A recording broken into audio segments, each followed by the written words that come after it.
What happened to Crimea in 2014? Part 5. How Russia's plan to seize Ukraine in 2014 failed. Hello there, this is Alina and my political channel Enough. Enough of propaganda. Basically, that's most of what my channel is about.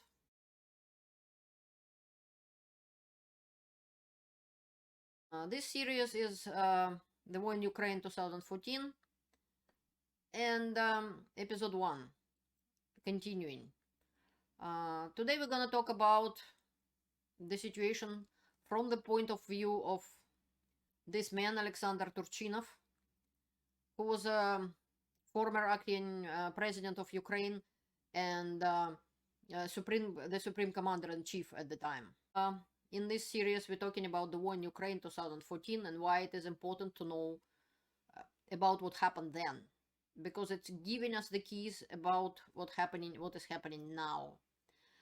In this show, I will gonna translate to you many parts of the interview of Mr. Turchinov to the channel Krym.Realii TV, which is a part of Radio Free Liberty, and some Ukrainian military and politicians accuse Mr. Turchinov of being indecisive in 2014, and they arguing that Ukrainian authorities then could have prevented the capture of Crimea by Russia. Oleksandr Turchinov himself served as the president of Ukraine, temporary president or former acting president, and the Supreme Commander-in-Chief. And many participants of the events kind of complaining sometimes that maybe he should have done more, or maybe he wasn't able to organize the resistance and stuff like that, effective resistance to Russian army in Crimea, and prevent military operation in Donbass. Who is right? What does Turchinov has to say himself about the events, and why it is so important to understand what was happening? So this is the man who actually was in charge of everything at the time. The questions was lots of questions to him, and for example, could Viktor Yanukovych have been detained in 2014? Ex-president, former president of Ukraine. Would this affect future events somehow? Did Ukrainian military in Crimea receive an order to resist with weapons in their hands? And why was the martial law not introduced in Ukraine in 2014 after Russian army invaded Crimea? I think this is extremely important to understand that Mr. Turchinov at the time wasn't only just acting president, or he was also chairman of the Verkhovna Rada of Ukraine, the parliament of Ukraine, at the time until from February 22nd to November 27th, 2014, and also secretary of National Security and Defense Council of Ukraine. And so he was one person filling the shoes of lots of people. Of course, we have to take what he is saying with a grain of salt, but I kind of want you to feel a little bit for this man. Like, imagine yourself in the place of basically the main guy in Ukraine, and then war breaking out. And what are you gonna do? How are you gonna react? What are you gonna do? And how hard it was for him, we will talk about today. And also about criticism of him as well. But just imagine that you become, all of a sudden, not even elected, you become president of the country. And somebody asking you, how would you like to start World War III? Nuclear war, perhaps? Would you like that? I don't think so. So it wasn't easy, let's put it that way.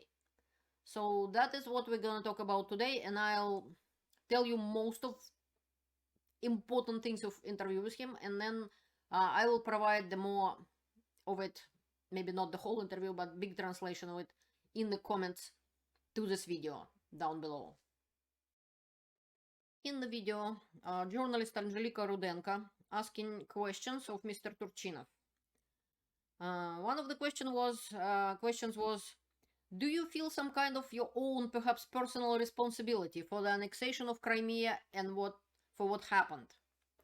Turchinov responded that, well, you know, I was the head of the country in those days, starting from the days after the victory of the Maidan and ending when I transferred all the powers to the popularly elected president, including the Supreme Commander-in-Chief. I was responsible for all the events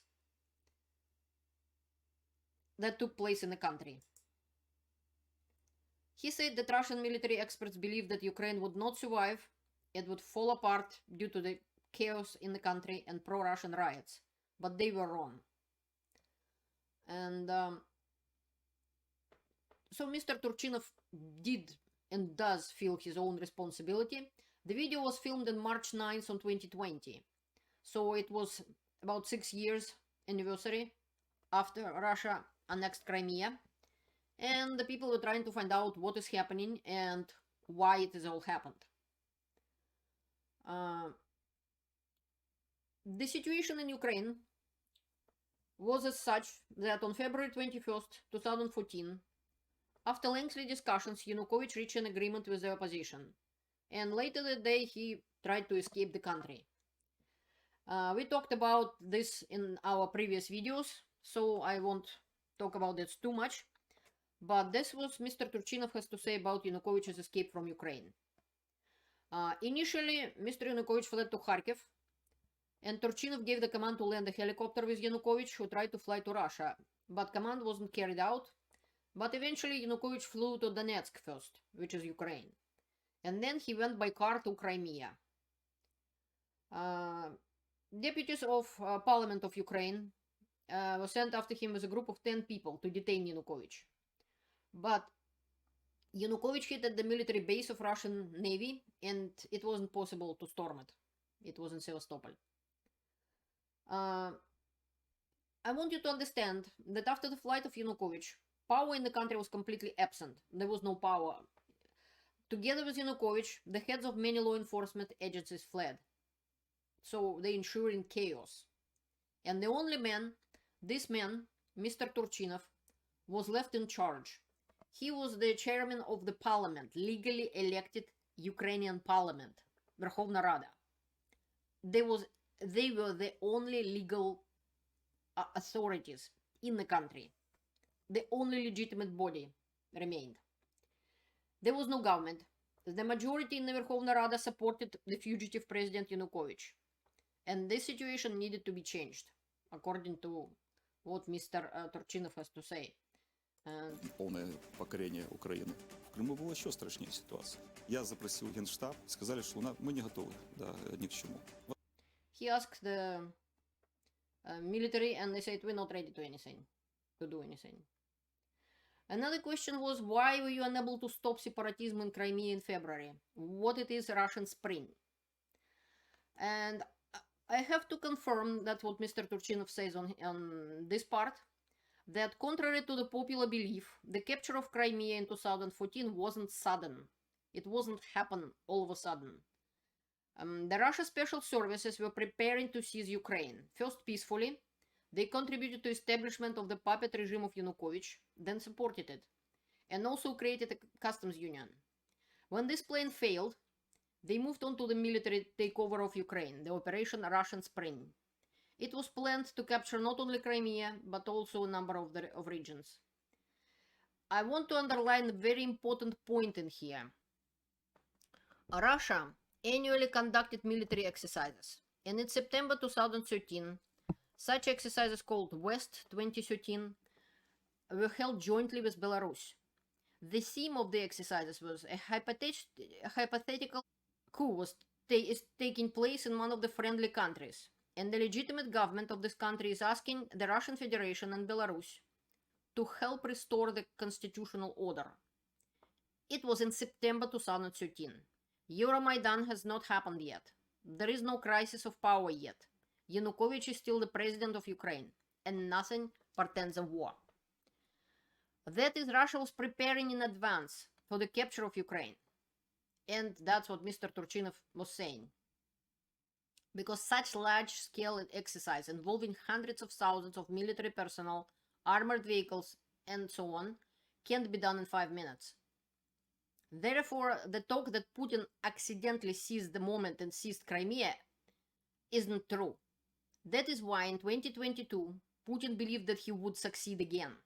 He prepared both the army and society for war. He conducted propaganda inside the country and abroad, bribed supporters in different countries, including Ukraine, cleared the space of the opposition, got rid of its leaders in advance. Они использовали режим Януковича, его же этого. And Russia has been preparing for the occupation of Crimea not even since September 2013, but long before that.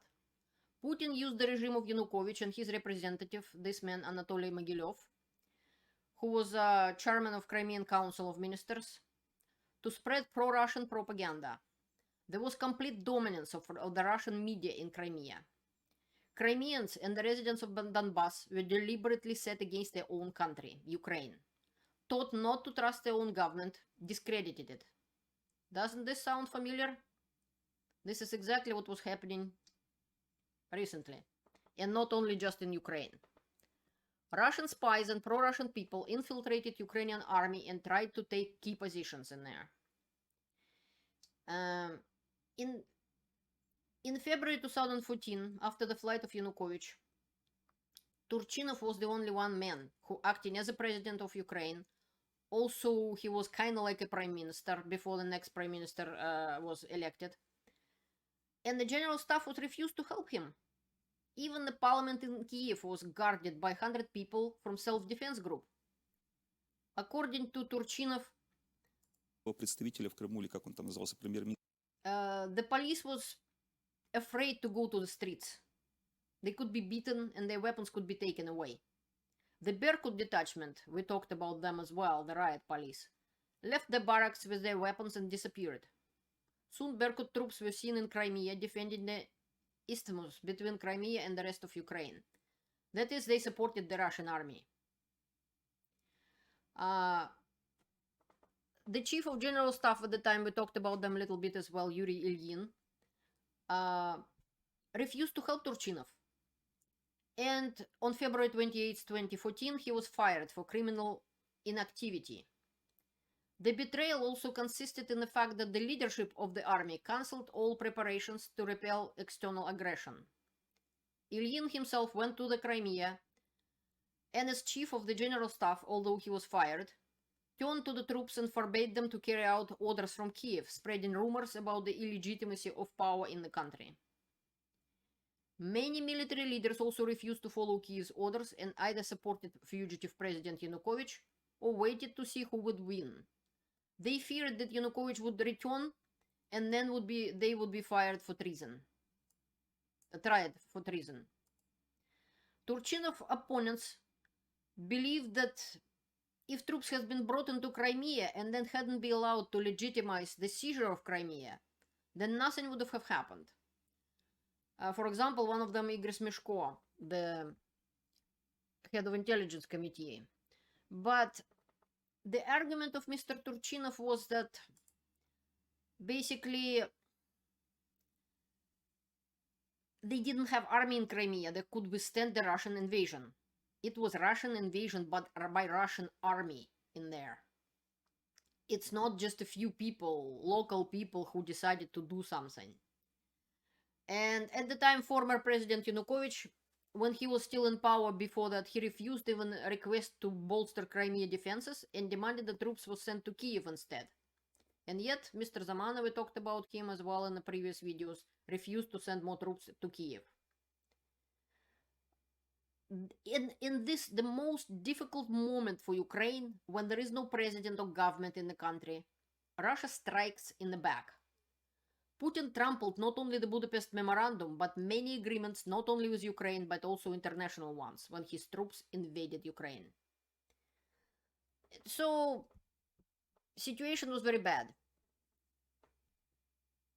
Security forces and officials who defected to Russia in Crimea, according to Military Prosecutor Office of Ukraine, it was just overwhelming. Military, over 70%. SBU, 90%. Police, 99%.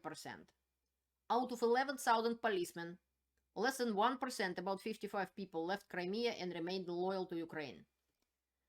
And at the same time, Turchinov had to deal with not just the war, which was starting, and at first he didn't even know the war is starting. He has to deal with social programs, the payment of pensions, and so on. Because as one person, he served as both the president and the government of the country. Several protests was going on in many cities at the time, from Kharkov to Odessa. And as Turchinov said, at first we didn't think in Crimea something different is happening. That's it is Kiev at first, they didn't know that the invasion of the Russian army into Ukraine has already begun. They did not know that these were not protests as in other cities, but a war. After that, in the shortest possible time, the government of Ukraine was formed, which was approved by the parliament. And Turchinov asked the new members of the government to provide proposals of how to protect the country from Russian aggression. According to the report of military leaders, the threat was already not only to Crimea, but to all of Ukraine. In the northeast, Russia was gathering troops. Their number was later increased to 200,000 people. The military reported they only could muster 5,000 men to defend the country. And this was not enough. Turchinov decided to buy time for mobilization, because Russia already was preparing troops on the border. And this is from 28th of February 2014. This is Kiev, Kharkov, Donetsk. Turchinov decided to buy time for the mobilization. To do this, he gave an order to troops in the Crimea to protect only the territory of their military bases. But it turned out that mobilization could not be carried out. Ex-President Yanukovych's authorities destroyed the entire system of military conscription. The archives were destroyed, many military enlistment offices were sold, the buildings themselves were sold. Recovery will take at least a month. All the communication systems with Crimea was cut off by Russia, and Turchinov lost contact with the military. And he urgently needed to form a new general staff, since the previous leadership Ilyin went over to the side of the enemy. And on top of that, the new head of the naval forces of Ukraine, Denis Berezovsky, turned out to be a traitor and lasted only one day in his post. Turchinov ordered to save Ukrainian fleet and take it into the open sea, and Berezovsky did everything to disrupt this operation. At that time, Russians scuttled the barge to block the exit for Ukrainian ships. And that's what was happening. This is, you could see how much troops and military equipment was already on the border. And later on, this amount became 200,000 troops. So this is what was happening. Another important question was Mr. Turchinov answering, that it was, why was martial law not introduced? That was very important. But Security Council at the time decided not to introduce martial law. Why is that? Well, first of all, it wouldn't solve the problem of the war, but would have helped restore order in the country, of course. But everyone understood that the war could drag on, and actually it did. It was almost 9 years before the full-scale invasion started. During martial law, elections in the country are cancelled, and Ukraine desperately needed new legitimate president. And people in the council told Turchinov that, well, we don't want you to be temporary for years if that happens to be that way. We need legitimate president, and that's what Turchinov understood, and that's what he wanted as well. And he sought to hold elections in order to give a country a legitimate president. At this time, only the head of the State Duma of Russian Federation agreed to negotiate with him. President of Russia, Vladimir Putin, refused to talk to Mr. Turchinov. He did not recognize him as legitimate leader of Ukraine, which he was. Since President ran away, the only legitimate was Duma, Ukrainian parliament. And this what was happening.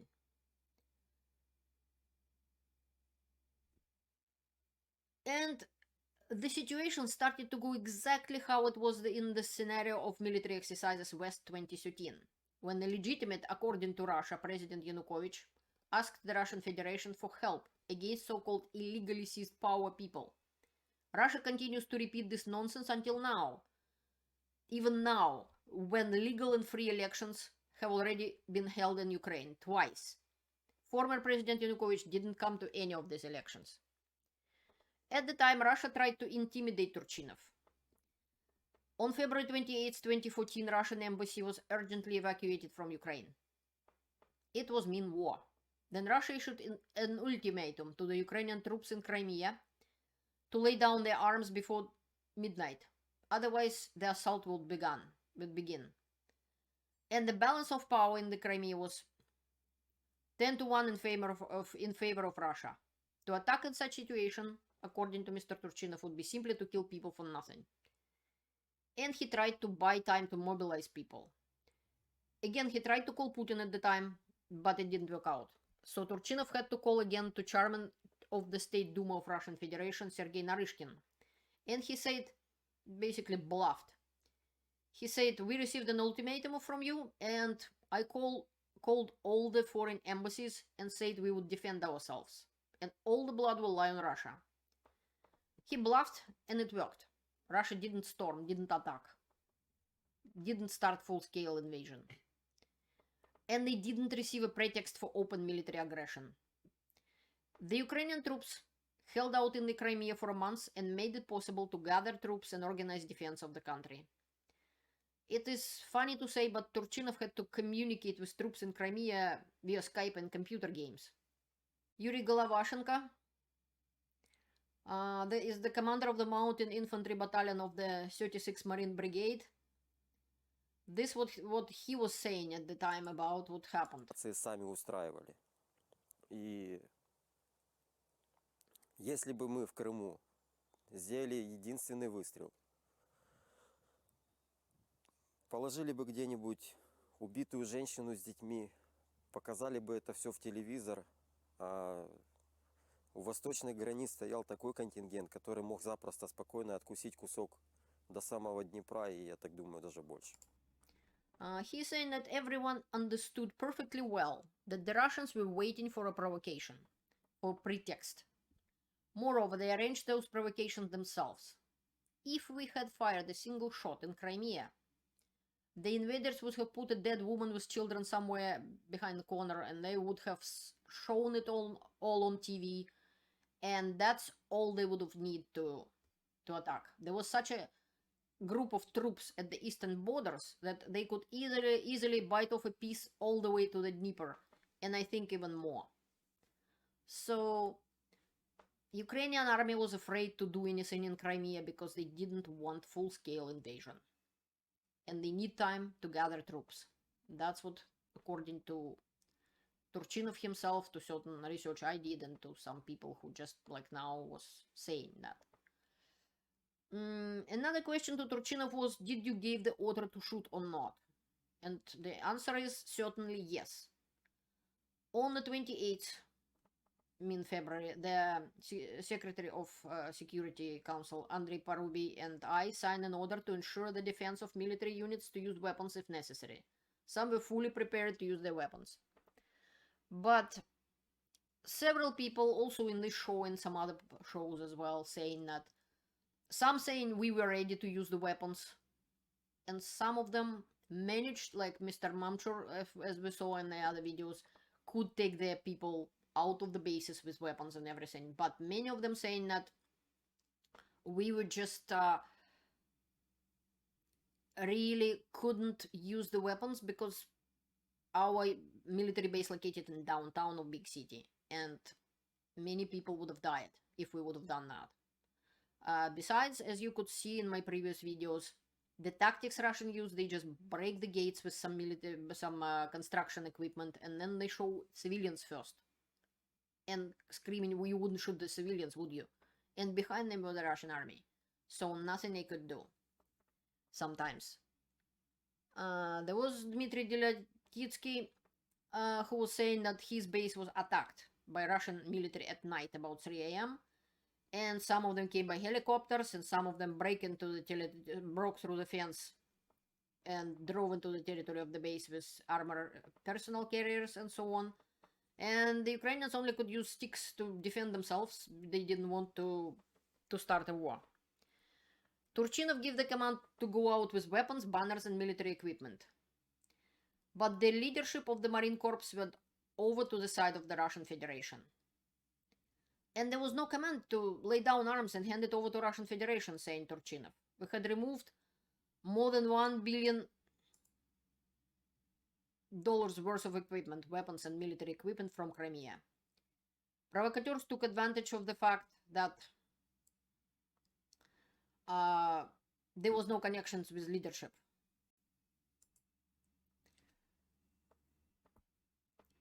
Interesting question. Another interesting question Ms. Rudenko was asking is, what do you think stopped Russia then? They captured Crimea. In May, the active phase begins in the east of Ukraine. If they were preparing a large-scale offensive, what prevented them to do it? And Turchinov answered that the resistance of the Ukrainian military in Crimea broke the pace of Russia's offensive and gave Ukraine the opportunity to gain time. Russia hoped that so-called Russian Spring will arrange chaos in Ukraine, the complete collapse of the country. And here, Russia with former President Yanukovych will come to the rescue, but that didn't happen. We were able to put down all the rebellions. We disappointed them. And so the betrayal on many Ukrainian military officials is showing that partly this is what gives Putin idea that in 2022 he just will walk in and he will take as much of Ukraine as he wants and there would be no resistance. Another thing, it also, in my opinion, affected somewhat Western allies, because partly that corruption in Ukrainian army in 2014, partly what happened in Crimea, that there was no big resistance from Ukraine, give them false idea that that's what Crimeans wanted. As I proved in my series, it isn't true. Another thing, the corrupted politicians in some of Ukraine was selling weapons at the time in 2014, and this was preventing foreign Western people to help Ukraine as much this time, because they wanted to see if Ukraine was gonna put up a fight, and Ukraine did. And another thing which has nothing to do with Ukraine, but the experience in Afghanistan, in Iraq and other places did not go well. Like when some countries like United States provided weapons and they just dumped them and run away and leaving the tanks to the enemies and so on. This maybe, in my opinion, which isn't maybe not correct, this is just an opinion, must have may have been the reason why Ukraine didn't get as much help as it could have. But again, at the time when Mr. Turchinov was in power, Ukraine didn't even have a legitimate president. It was, country was weak as possible. He was basically alone, a government and a president, and not much he could do at the time. Another question was about Western partners. The question was, you said you were an idealist. You expected and hope that after all the allies of NATO basically will help, that we will get at least some kind of help. Why you were an idealist, and who did you call then? To Merkel, to Obama? And Turchinov said that he hoped for the Budapest Memorandum, which clearly states about the defense of Ukraine. This treaty obliges us to transfer all nuclear potential to Russia. I instructed to contact the allies and demand the implementation of the treaty. And as he said, many ambassadors immediately came running to me. Obama sent Biden and Kerry to me. I talked with Merkel and with many political leaders or their representatives. And somehow, I couldn't understand it, and I will never justify their position. What they said was, the Budapest Memorandum was a political declaration. our soldiers will not fight on your side. The weapons that Ukraine gave to Russia were real, and the treaty was a political declaration. I asked them, give me at least weapons. We don't have enough armored vehicles, our tanks are without batteries. We lack the elementary things, bulletproof vests, our helmets were still old Soviet. I was told that military supplies would provoke Russia. We will help at the diplomatic level, they said. And who provoked Russia when they attacked us in Crimea, when they undermined the situation in Donetsk and Lugansk? Who provoked them then? When I signed the decree on mobilization, I spoke with Ms. Merkel. She helped a lot. I will not say that they turned their backs on Ukraine. There was diplomatic, political assistance, credit resources that our country received. Sanctions against Russia were also helpful. But when they called me, cancel the mobilization because you are provoking Russia, I said, we don't provoke, we're protecting the country. We have no opportunities to defend the country. And the main conclusion, in difficult situations, is each country must rely on itself. If we were NATO members, Russia might be afraid to attack. Turchinov also thinking that, thought at the time in 2020 that international system of collective security doesn't work. And he thought the case with Crimea and the regions in Donbass proved this. Russia was able to forcibly redraw internationally recognized borders. It annexed the territory of other states and got away with it. And the last thing, what I wanted to say from this video, that Mr. Turchinov, when he answered the question how to return the occupied territories, he didn't say we should do it by force or anything like that. Russia thought of Crimea as unsinkable aircraft carrier, and it was heavily militarized. A large number of weapons were concentrated there. He said that Crimea is Ukraine and will be Ukraine, but as long as there is Putin's authoritarian power, this will be difficult to do, to return it back to Ukraine, he mean. We need to raise our economy and develop the country. We must show how effectively it is possible to live in Ukraine in comparison with militarized Russia. So people will basically want to join Ukraine. Everything changes, he says. I don't rule out that the time will come when Russia will begin to crumble in the same way as the Soviet Union did, and I'm convinced of this. Then not only Crimea will be interested in joining Ukraine, but also all the original historical territories temporarily occupied by Russia. And the journalist was thinking that he is an optimist. But he was ready to defend Ukraine at the front if necessary, he was saying. And so this is what Mr. Turchinov has to say. In the video also was several people was contradicting him and saying, oh, you could have done more, or we was needed an order to use the weapons and this and that. But at the time, keep in mind that it was about 73,000 troops, Russian troops in Crimea. It was a regular army, as we proved in the other videos of my series. It was a regular army, and it was incredibly difficult in the situation Mr. Turchinov was to defend the country, and did not end up with World War III. And